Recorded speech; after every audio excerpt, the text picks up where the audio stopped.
আমার ছোট্ট একটা ভ্যালেন্টাইন ডে ব্লগে আপনাদেরকে ওয়েলকাম। সকাল থেকে সন্ধ্যা পর্যন্ত কি করলাম তা নিয়ে থাকছে আজকের ব্লগ। কোথায় ঘুরতে গেলাম, সারাদিন কি করলাম, সো চলুন ভিডিওটা শুরু করা যায়। তো ঘুম থেকে উঠে আমি ফ্রেশ হয়ে নাস্তা বানানোর জন্য এসে পড়ি। আর আমি সেদিন বানিয়েছিলাম ভাইরাল ডাম্পলিং বোলটা। এই রেসিপিটা অনেক ইজি, আমাদের মতো অলস যারা আছে তাদের জন্য এটা আরও ইজি, কারণ একটা করে মোমো বানাতে গেলে অনেক বেশি টাইম লাগে আর অনেক বেশি কষ্ট লাগে। এর জন্য এভাবে একটা বোলের মধ্যে করে নিলে অনেক বেশি খেতেও যেমন মজা লাগে আর এটা বানাতে অনেক ইজি মনে হয়। আর এটা আমি এর আগের দিন খেয়েছিলাম, তাই ভাবলাম যে আজকে আমার হাজব্যান্ড বাসায়, তাই ওকেও বানিয়ে এটা খাওয়াই। তো তারপরে আমরা রেডি হয়ে চলে গেলাম ঘুরতে যাওয়ার জন্য। তো সেই দিন ভ্যালেন্টাইন ডে ছিল আর আমার হাজব্যান্ডের অফিসও অফ ছিল।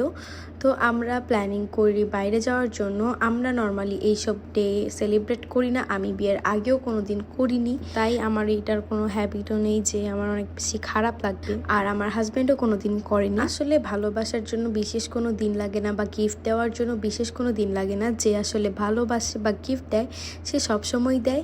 আর আমরা দিন মেনে প্ল্যানিং করে কখনোই ভালোবাসার দিনটা সেলিব্রেট করিনি। তো যাই হোক, সেই দিন আমার হাজব্যান্ড যেহেতু বাসায় ছিল তাই আমরা ঘুরতে যাই। আর সেই দিন আমরা গিয়েছিলাম লেক বিওয়াতে।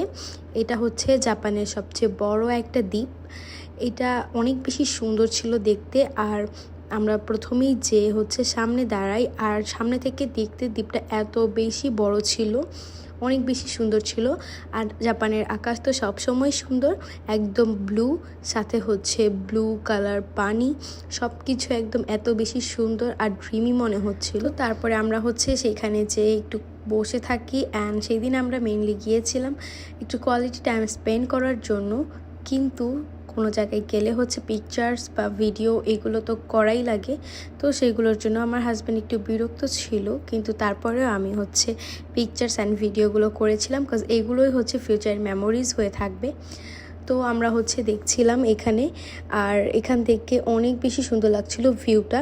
আর পুরোটা দ্বীপে অনেক বেশি হাঁস ছিল, আর এই হাঁসগুলো দেখতেও আমার কাছে ভালো লাগছিল। তো আমরা এখানে কতগুলো ভিডিও করে নিচ্ছিলাম, আর আমারও একটা সিঙ্গেল ভিডিও করে নিচ্ছিলাম এখানে।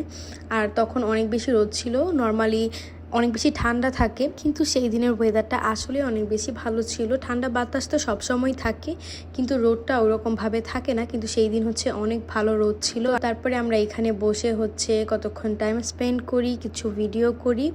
আর তারপরে এখানে বসেছিলাম। অনেকেই ভ্যালেন্টাইন ডেটাকে অনেক সুন্দরভাবে সেলিব্রেট করে, বাট আমাদের দুইজনের মন মানসিকতাই সেম। আমরা দুইজনই ভ্যালেন্টাইন ডে নিয়ে এত বেশিটা চিন্তা করি না যতটা অন্য মানুষ চিন্তা করে, বাট সবার চিন্তাধারা সেম না। কিন্তু তারপরেও মনে হচ্ছিল যে আজকে তো সত্যিই ভ্যালেন্টাইন ডে, কিন্তু এই দিনে আমরা একসাথে থেকেও যদি কোথাও ঘুরতে না যাই তাহলে কেমন লাগে। মানে আমি যে এই ডেটা সেলিব্রেট করতে চাচ্ছিলাম এমনটা না, আবার এই ডেটা চলে যাবে কিন্তু এই ডেতে আমরা একসাথে থেকেও কোথাও ঘুরতে গেলাম না, এটাও আমার কাছে ভালো লাগছিল না, তাই আমরা বের হই। আর এই লোকেশনটা আমাদের বাসা থেকে মোটামুটি কাছেই ছিল, তার জন্য এখানে যাওয়া অল্প সময়ের মধ্যে।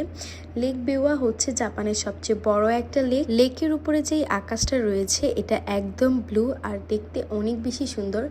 লেক বিওয়ার চারপাশে পাহাড়, বন এবং ছোট ছোট অনেক গ্রাম রয়েছে, আর বড় বড় অনেক হোটেলও রয়েছে। জাপানে এই ফুলটি কিন্তু অনেক বেশি পরিচিত। এই ফুল গাছটা সব জায়গায় থাকে, একদম আশেপাশে সব জায়গায়। যখন যেদিকে বের হই এই ফুলটাই দেখি। আর এই ফুলটার নাম ক্যামেলিয়া, জাপানি ভাষায় একে সুবাকি বলে।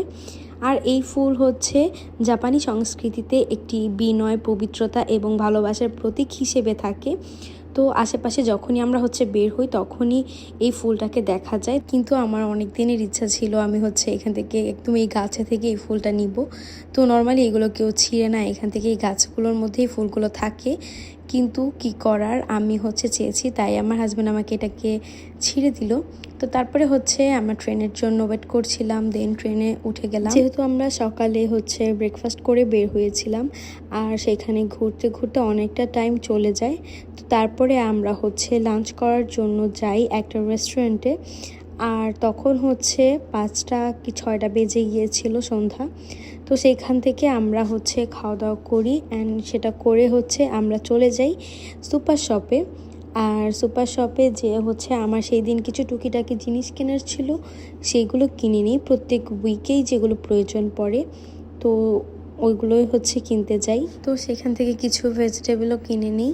আর আমার হয় কি, আমি হচ্ছে শুরুতে অনেক কিছু ভেবে চিনতে যাই যে কি কি দরকার, কি কি কিনবো, কিন্তু সেখানে গিয়ে আমি হচ্ছে সব ভুলে যাই। কয়েকটা আমার মনে থাকে আর কয়েকটা মনে থাকে না।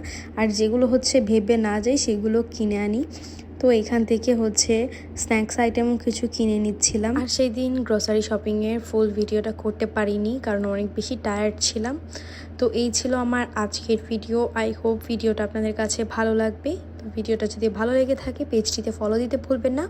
আর ইউটিউব থেকে দেখে থাকলে চ্যানেলটিকে সাবস্ক্রাইব করে ফেলবেন। আজকে এই পর্যন্তই। আল্লাহ হাফেজ।